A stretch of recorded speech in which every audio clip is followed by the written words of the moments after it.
80% des permis guinéens sont des faux, a déclaré le ministre des Transports lors de sa dernière conférence de presse tenue à Conakry. Les utilisateurs de ce document qui certifie qu'on est apte à conduire regrettent cet état de fait. Pour eux, c'est aux autorités de prendre des dispositions contre les faussaires. Malik Sangiana Kamara et Djibril Kabak Kamara. 80% des permis de conduire en Guinée sont des contrefaçons. C'est ce qui ressort de la dernière conférence du ministre des Transports. Alors que le seul service habilité à octroyer ce document est la Direction nationale du transport terrestre, nous sommes renvoyés à un autre jour par le directeur général adjoint pour un entretien. Nous nous sommes par la suite rendus dans une auto-école à Gbessia pour savoir comment leurs apprenants entrent en possession du permis de conduire après leur formation. La procédure n'est pas très compliquée. Il s'agit de délivrer une demande de permis au candidat qu'il fera viser par son chef de quartier, par n'importe quel commissariat et par la médecine du travail. Alors quand nous avons toutes ces informations, dès que le test est programmé, il se présente à l'examen. Les tests théoriques et pratiques sont aussi des conditions à remplir par des candidats pour obtenir le permis.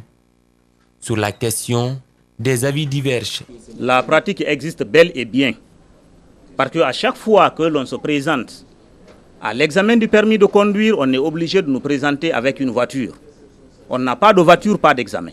Quant à ce chauffeur de taxi détenteur de permis depuis l'an 2000, il n'a jamais été soumis à un test pour avoir son permis. Depuis ce jour jusqu'à maintenant, je n'ai fait aucun test pour avoir mon permis, sauf si je dois postuler au compte d'une société. Les professionnels de la conduite regrettent que les faux permis soient délivrés et ils disent ne pas savoir les traits distinctifs entre le faux et le vrai. Nous, ce qu'on peut faire, c'est d'aller au service Kadak, prendre nos permis et pour nos apprentis. Dans ça, on ne sait pas si c'est du faux ou du vrai permis. C'est au vérificateur de le dire. Pourtant, quelques différences existent entre les deux selon Amadou Cham. Le premier moins, c'est le timbre qui est là. Est-ce que le timbre est bon? Le deuxième moins, est-ce que le permis il est sécurisé? Vous avez vu ça, c'est le sécuritaire RG est là. Est-ce que le permis est sécurisé? Il y a un autre moins très efficace. Ce sont les écritures qui sont dans le permis. Le ministre des Transports annonce des mesures de régulation, migrer vers la biométrisation des permis de conduire. Le ministre de la Ville entend récupérer les domaines réservés de l'État à Conakry. Ce mardi, Ibrahima Kourouma a procédé à une opération de déguerpissement à Kapororaï, dans la commune de Ratoma. Accompagné des autorités militaires, les machines sont entrées en action en transportant tous les véhicules occupant illicitement cette zone. Les autorités militaires étaient présentes sur les lieux.